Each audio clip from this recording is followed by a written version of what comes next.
Yang ngurusi ternak 3 orang, populasi sekarang 2000 ekor lebih indukan. Untuk hari ini per minggu itu bisa sampai keluar 2000 lebih mas per minggu. Kalau 1 bulan insya Allah bisa 10.000. Itu masih belum telur semua mas. Kita kan indukan tidak satu umur, ada yang sudah bertelur, ada yang baru masuk itu belum bertelur, ada yang sudah bertelur tapi masih dikit. Kalau insya Allah tahun ini kalau bisa bertelur semua bisa 20.000 harusnya produksinya per bulan. Kalau orang-orang mungkin mulainya dari nol ya. Kalau saya mungkin malah dari minus mulainya. Jadi saya keluar kuliah lulus itu ada hutang bisnis itu lumayan mas, sampai miliar, hampir semiliar. Pernah ayah kembali, bapaknya tahu kembali, masa utang nggak bayar tanggungannya anak ayah. Maaf mas.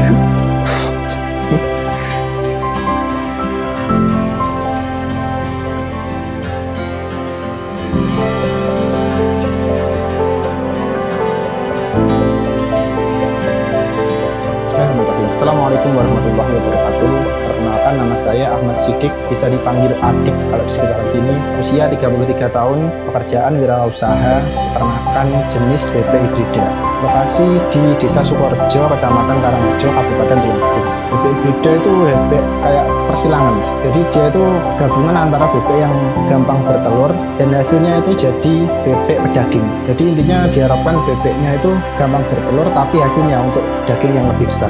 Kayak macam ayam potong mas. Tapi kan kalau bebek asli yang besar itu bertelurnya susah, tidak kayak hibrida. Bedanya itu, makanya dia ada kayak kombinasi gabungan.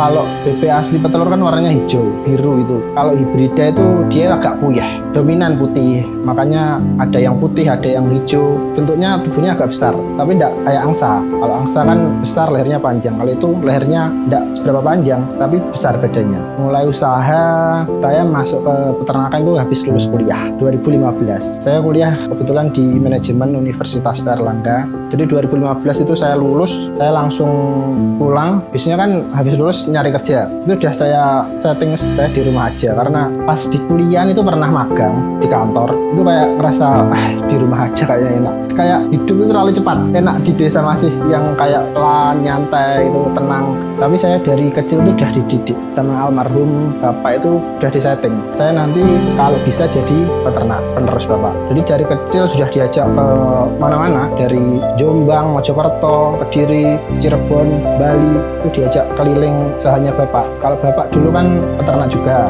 cuman dia peternak petelur, asli petelur.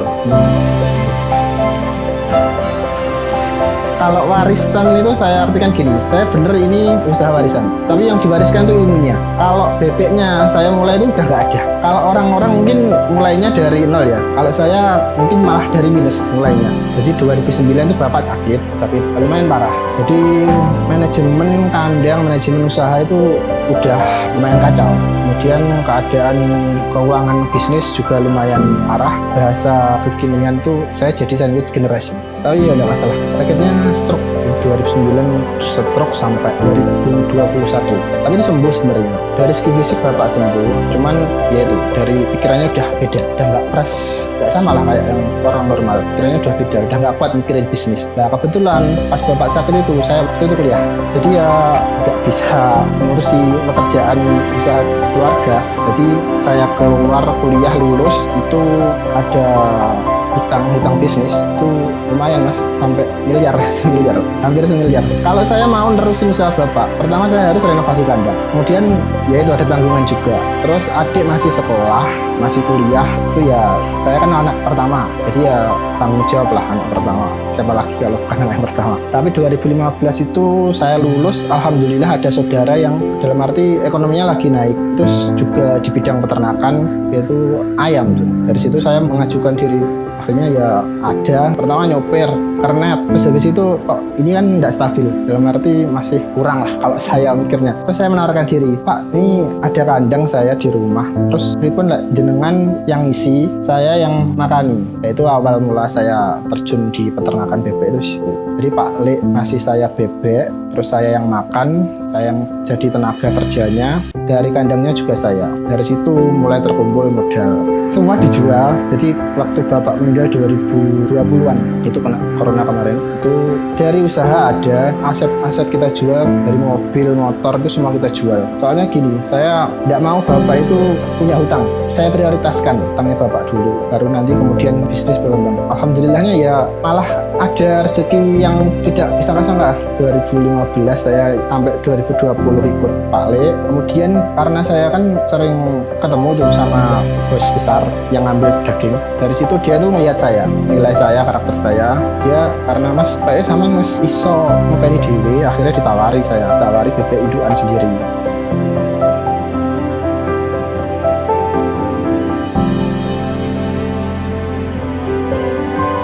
Itu dia itu kan punya mitra peternak banyak, dia itu kayak piro-piro yang nompo hasil panenan saya kayak gitu, panenan yang anakan bebek tadi.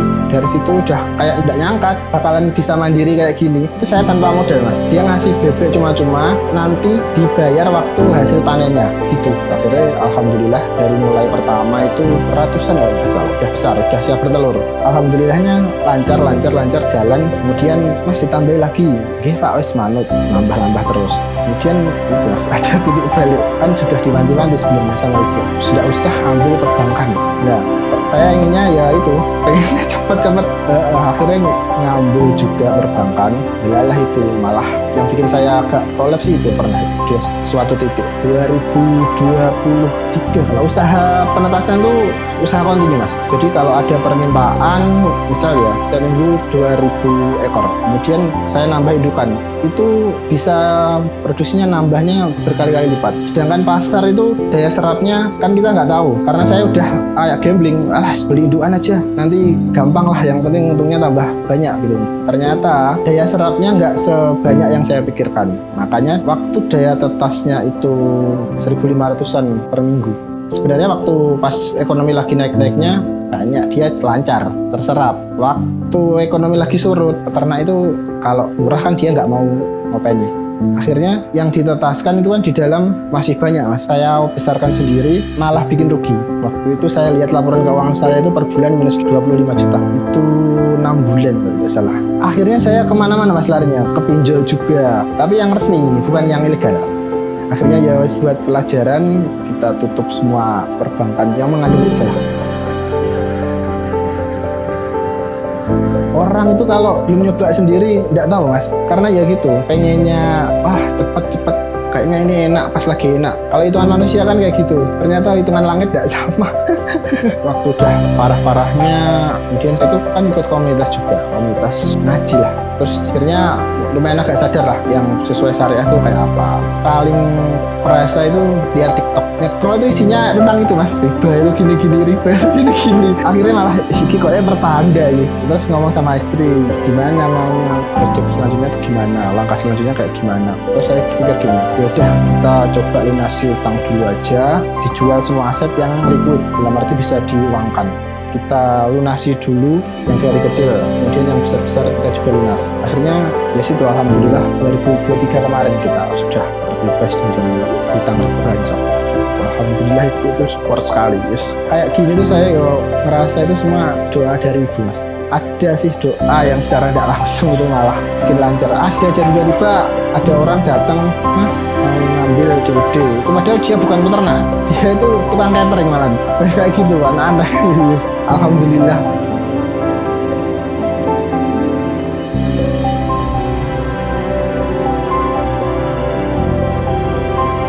Kalau bapak itu selalu mewanti-wanti mas. Poin pertama itu harus jujur. Makanya saya dikasih nama Sidik itu biar dapat dipercaya. Bapak itu selalu ingatkan, pokoknya selalu jujur. Jujur itu yang utama.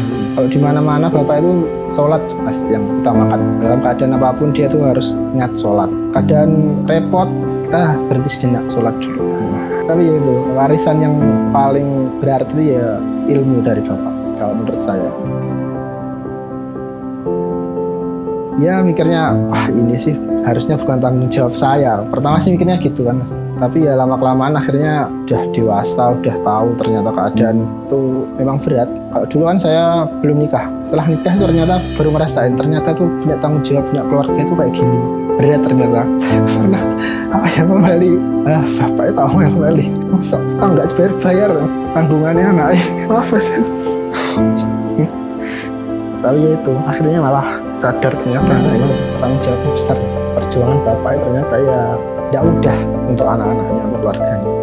Jadi bapak itu waktu giat-giatnya dia tuh kerja keras, keluar kota sampai pulang dini hari, terus sholat subuh itu sampai kesiangan.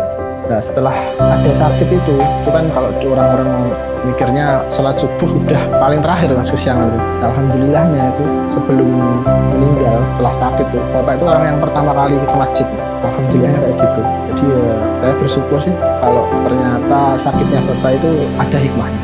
Kalau untuk bapak sendiri ya terima kasih banyak untuk ilmu. Bapak adalah mentor terbaik, sahabat terbaik, ayah terbaik yang bisa mewariskan ilmu dan mungkin harta macam-macam lah untuk keluarga dan anaknya. Ya mungkin agak telat ya, maaf sekarang. Saya mohon maaf kepada bapak, semoga bapak diterima di sisinya dan dimaafkan semua kesalahan dan dosa-dosanya. Mungkin untuk peternak-peternak di daerah Jawa Timur pasti ada yang kenal lah sama bapak. Kalau urusan bebek, ya nama beliau almarhum Bapak Haji Asmuni sudah melalang buahnya itu kalau di daerah Jawa Timur. Insya Allah peternak senior. Kalau dikatakan tidak dipakai sih, ijazahnya tidak dipakai, tapi ilmunya dipakai mas. Pertama dari sisi akuntansi, itu saya bersyukur sekali bisa masuk manajemen dan diajari akuntansi. Karena waktu dulu itu ya itu, usaha saya belum ada pencatatan. Dari situ kita nggak tahu budgeting kita seperti apa. Terus dari track record history, misalnya ya, kalau sudah dicatat kan kita tahu. Ternyata bulan ke 10-11 itu bulan-bulan yang kita harus menurunkan produksi. Ternyata di situ ada pelemahan permintaan kayak gitu. Enaknya itu kita belajar akuntansi, alhamdulillahnya di situ. Terus dari budgeting juga bisa kita akhirnya tahu, oh ternyata kas kita seperti ini. Kita bisa ambil indukan berapa ekor untuk kedepannya, biar nggak terlalu parah. Kalau dulu kan belum, kita udah ngawur-ngawuran aja mas. Asal tabrak aja ada uang, gas. Akhirnya ya itu kelabakan, kelebihan produksi. Kalau saya tetap jadi peternak mas, lebih nyantai mas. Kalau saya nyantainya yaitu paling kerja ya cuma 1-2 jam itu, yes, lebih banyak kayak di akuntansi, perhitungan, budgeting. Sekarang kayaknya di awal, di 5 tahun pertama harus tahan 5 tahun, udah batasi gitu. Dari mulai peternak indukan, peternak yang petelur itu 5 tahun baru ngerasain ternyata sudah mulai hafal cara-cara petelurnya kayak gini, terus channelnya kayak gini udah tahu. Kemudian kita kan ada telur asin juga mas, itu 1 tahun 2 tahun itu juga hancur-hancuran. Makanya saya udah tahan ya 5 tahun, pokoknya 5 tahun saya kasih jatah 5 tahun. Insya Allah pasti kalau ada udah lewati fase 5 tahun kita insya Allah lancar. Kalau ini sudah 10 tahun. Kalau saya kan udah autopilot, maksudnya udah ada pegawai. Di ternak sendiri kan saya paling tugasnya cuma mengawasi, cuma lihat-lihat ini ada berapa butir produksi, terus persentase kertas berapa, persentase telur berapa. Tinggal lihat data. Kan saya biasanya data. Sekarang semua sudah saya kasih data mas. Telur berapa saya tulis, terus yang masuk ke penetasan saya tulis, menetas berapa saya tulis, persentasenya berapa itu. Jadi kita bisa enak lihat ada masalah itu. Kok ini cuma 63% kertasnya itu, kita lihat. Ternyata ada pakan itu yang tidak sama. Kita track dari situ kan dapat dipelajari. Oh ternyata pakan bebek yang kayak gini itu tidak cocok. Akhirnya kita cut. Enaknya pakai data yang gitu.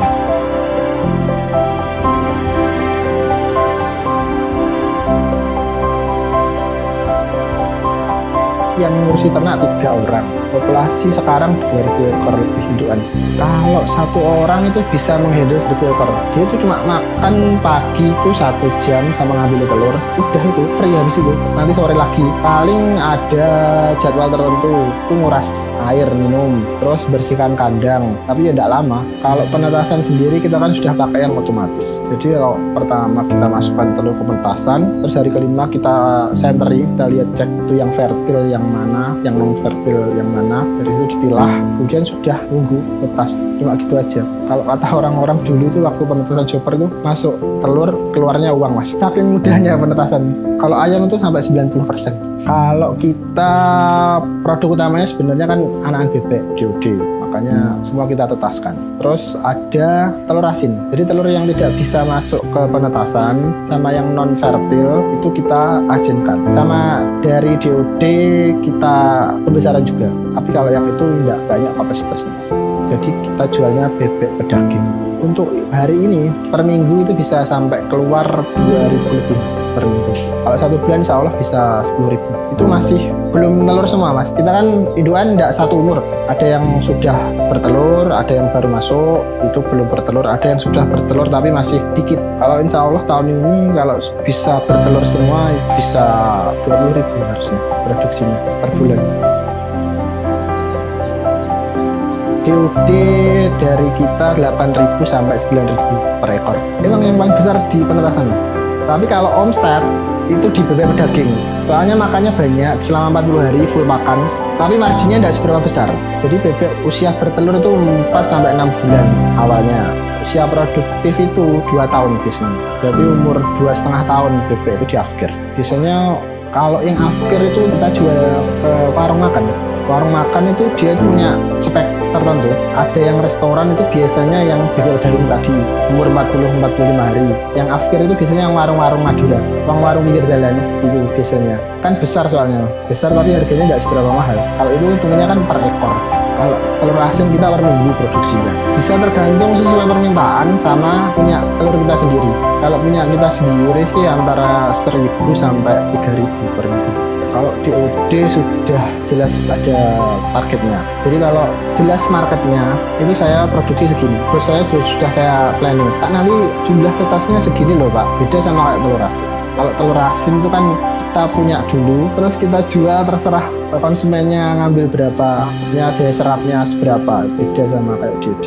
Makanya kalau ada peternak datang ke saya itu saya tanya dulu mas, punya kandang berapa besar mas, terus sudah siap pakan sama sudah siap yang ngambil bakul. Karena saya maunya kontinu mas, nggak mau saya kayak dia beli cuma 500 terus putus. Karena yang ditetaskan tetap terus kan mas, kontinu. Makanya tadi kalau overproduksi saya yang nanggung resikonya. Kalau dia punya mentor, dia punya senior paling enggak lah, punya senior yang bisa ngarahin dia untuk ternak bebek itu paling gampang mas. Makanya apa aja dia mau, enaknya kan gitu. Makanya saya tadi tanyakan ke yang mau ternak sudah siap pakannya apa masuk gitu. Karena kalau dia full pabrik tipis marginnya, emang tipis. Apalagi kalau dia punya pegawai terus kandangnya sewa itu tidak nuntut mas.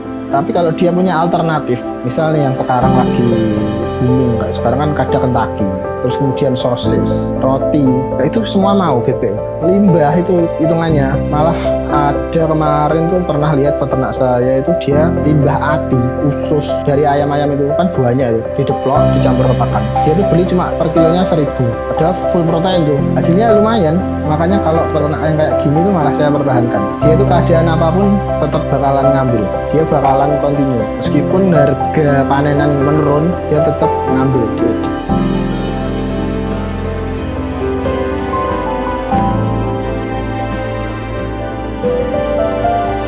Jadi alternatif itu persentasenya bisa sampai 30% lah.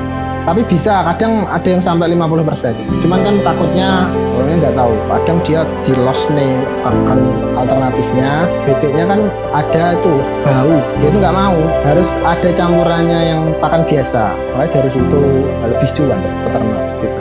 Semua itu kalau berdasarkan ada timbangan, disiplin, ada datanya, insya Allah kita bisa lebih profit. Kalau cuma tak pakannya, tidak ditimbang, jumlah bebeknya berapa, tidak diukur di pakannya, akhirnya cuma jadi kotoran, nggak jadi daging kalau ternak daging.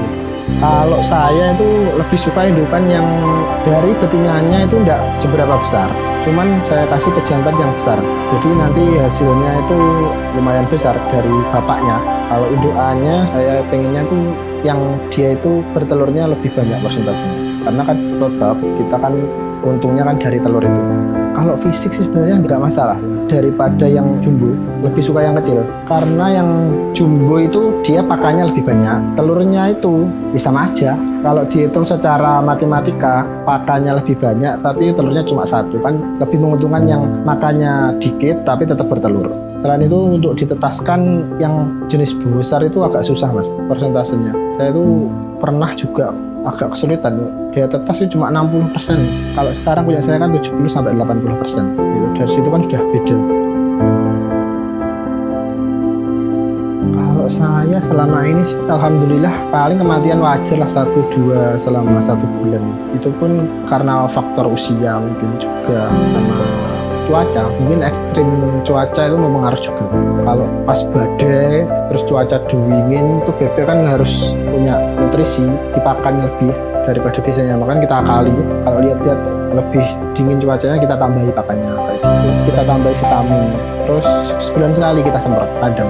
Bebek itu dia punya habit, dia kalau habis makan minum, dari habis minum dia itu habitnya apa? Keluar kotoran. Dari situ kan biasanya banyak penyakit itu dari situ. Makanya saya setting di tempatnya minum itu ada kayak kolam kecil buat ngaliri. Jadi bebek bisa mengeluarkan kotoran di situ. Saya tiap hari itu saya siramin.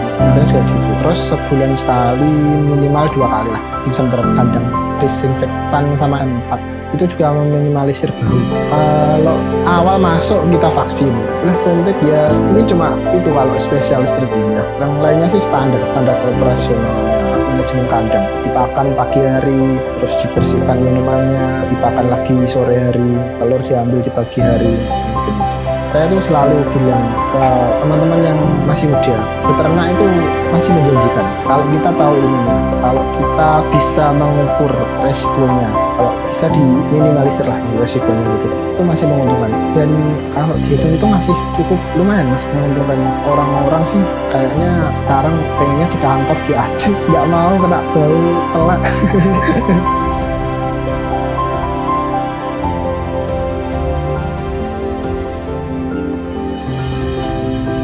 Kalau tantangannya itu lumayan banyak mas. Usaha saya kan unitnya udah macam-macam. Kalau di unit bebeknya sendiri itu yang pertama emang pakan, itu paling berpengaruh. Kalau ternak kan kuncinya cuma 2 biasanya orang, walaupun semuanya kan penting. Yang pertama di pakan produksi, yang kedua pemasaran. Nah, karena pakan ini sudah 80% sendiri mas dari omset.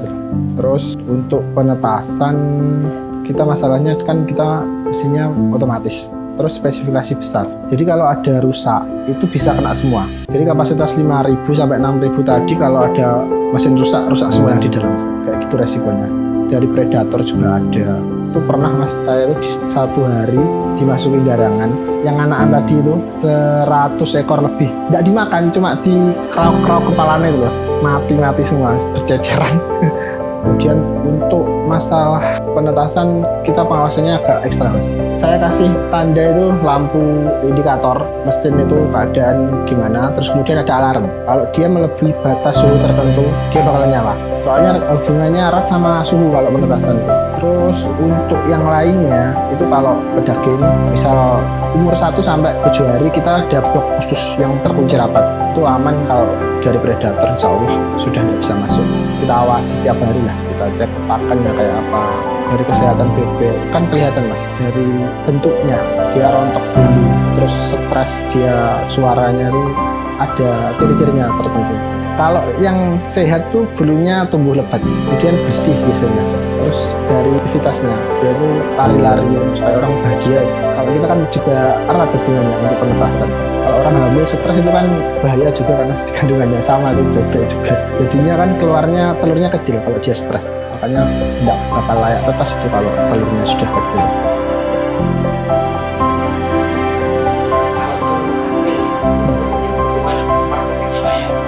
Dulu awal itu saya buka jualan di pinggir jalan. Jadi saya tiap hari bawa telur, saya gelar di pinggir jalan, saya kasih banner telur asin 2.000. Itu 2.000 cuma buat mancing sebenarnya, yang kecil juga. Akhirnya dari situ mulai dapat pelanggan. Tapi ya tetap namanya usaha pertama ya tidak langsung lancar mas. Jadi waktu dulu itu kayak nekat, ya awal bawa 300. Itu ya habis kalau saya 1 minggu. Saya tetapkan 1 minggu, walaupun tahan bisa sampai 2 minggu. Jadi 1 minggu harus habis. Saya setting 1 minggu habis, kan tidak sampai habis tuh. Biasanya saya kasih ke panti. Kalau dulu tuh gitu, tapi lebih banyak ke pantinya waktu awal-awal itu. Ke panti, ke masjid. Bawa pulang paling cuma berapa ya? 30.000, 50 awal-awal itu gitu. Tapi lama-kelamaan alhamdulillah lancar, dapat pelanggan. Terus kita ganti metodenya. Dari yang saya jualan sendiri di pinggir jalan, saya nyari agen. Nyari agen tuh yang saya cari yang lokasinya strategis. Paling enggak ada Indomaret di dekatnya, Indomaret atau Alfamart kayak gitu. Terus saya kasih tiap minggu sistem konsinya sih 500 sampai ya seadanya ya sesuknya. Terus-terusan tiap senin kita naruh sama ngambil. Ya alhamdulillah sekarang malah nyetingnya bukan sisanya lagi. Itu dulu sempat dimarahi Bu, ngasih orang kok sisa. Akhirnya saya setting, saya ganti. Jadi waktu habis ngekos itu kita sisihkan buat yang disumbangkan. Beda sudah. Kalau hari ini sekitar 1.500 sampai 2.000 per minggu. Itu kita ngambil dari luar juga pulaan. Nah ini kok Mas, kan kita bukan asli bebek petelur.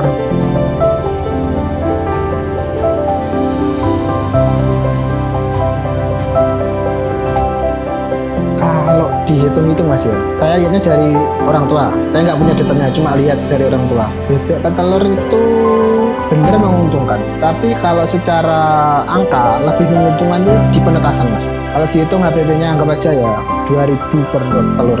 Kalau di hibrida mungkin bisa 3.000. Soalnya kan ada pejantan yang harus dihitung pakannya. Anggap aja 3.000.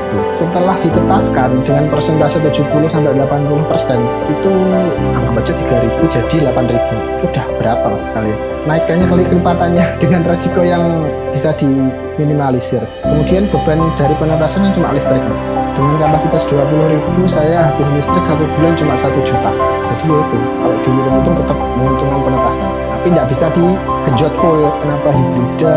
Karena itu tadi Mas, dia mudah bertelur. Daripada yang peking Mas. Peking itu susah Mas per telurnya. 50% itu sudah bagus. Terus kemudian dari sisi ekonomis dari pakan tadi juga lebih efisien. Pakannya sedikit, telurnya banyak. Makanya saya pilih yang hibrida. Kalau untuk pemula itu lebih baik ke pedaging dulu. Karena kita bisa lihat, oh cara makan bebek itu kayak gimana. Kalau jumlahnya kita ambil yang minimal dulu. Saya selalu sarankan ke pemula itu ambil paling nggak 100 dulu. Kan yes, upah belajar lah, kalau ada rugi tidak terlalu dalam. Karena kalau udah langsung get ambil 1.500 itu nanti pakannya sudah nggak pakan bebek lagi Mas. BPKB, surat tanah, udah kayak gitu. Iya, makanya saya sarankan kalau pemula mulai dari yang kecil dulu. Sambil diamati model bebek itu kayak gimana. Terus cara pakannya yang bagus kayak gimana. Ikut-ikut komunitas, terus scale up ilmu, skill itu wajib. Tidak usah terburu-buru, dinikmati aja prosesnya. Kalau bebek itu kan dia makan pagi, anggapnya jam 6 bisa dipakan. Pulang kerja sore jam 4 dipakan lagi. Sudah, cuma gitu doang. Siklusnya kayak gitu. Kalau untuk misal bersihkan atau nata kandang, mungkin ada istri di rumah atau saudara itu bisa handle. Tidak terlalu besar lah kalau kerjaannya untuk bebek. Cuma ya modalnya yang lumayan. Kalau untuk pedaging, itu saya ngitungnya per ekornya harus siap 30.000 Mas. Dari netas sampai dia jual pedaging. Jadi kalau misal 100 harus siap dana 3 juta. 40 sampai 45 hari itu panen. Soalnya kalau sudah dari 45 hari, bebek itu cuma makan jadi kotoran, tidak jadi daging. Kecil lah persentase yang dia jadikan daging itu dari pakan. Eman-eman. Makanya tadi harus punya penjual bakul yang siap ngambil. Jadi di model kayak rutinan, tiap minggu 100, tiap minggu 100 itu bisa. Kalau sudah mulai ngerti lah siklusnya, itu ya lumayan. Jadi kalau pengen pendapatannya tiap minggu kan bisa Mas, disetting kayak gitu. Kalau cuma momen-momen tertentu kan nanti ya malah uangnya tuh hilang buat belanja ya gitu. Takutnya malah tidak kebeli lagi bebeknya. Kalau saya sih punya impian, jadi semua kita kuasai dari hulu sampai hilir. Dari pakannya kita mungkin bikin sendiri, kalau sekarang kan belum. Terus untuk dari hasil produksi, dari mulai telur ke DOD, dari DOD ke pedaging, dari pedaging mungkin kita bisa ke karkas atau frozen. Dari situ kemudian bisa lagi langsung ke konsumen. Dalam arti kita buka warung atau apa. Rencananya sih kayak gitu. Cuman saya tetap kasih waktu per unit usaha itu 5 tahun. Jadi kalau udah nanti telur asin 5 tahun, saya nambah lagi unit usaha apa itu. Insya Allah ya semoga aja bisa tercapai. Untuk jadi peternak itu emang kalau sebagian orang dipandang sebelah mata. Tapi kalau kita bekerja mendetail, kita teliti, kita disiplin, insya Allah bakal menguntungkan. Saya Adik, owner dari Adik Gatra Sentosa dari Desa Sukorejo, Kecamatan Karangrejo. Terima kasih. Assalamualaikum warahmatullahi wabarakatuh. Wah, wah.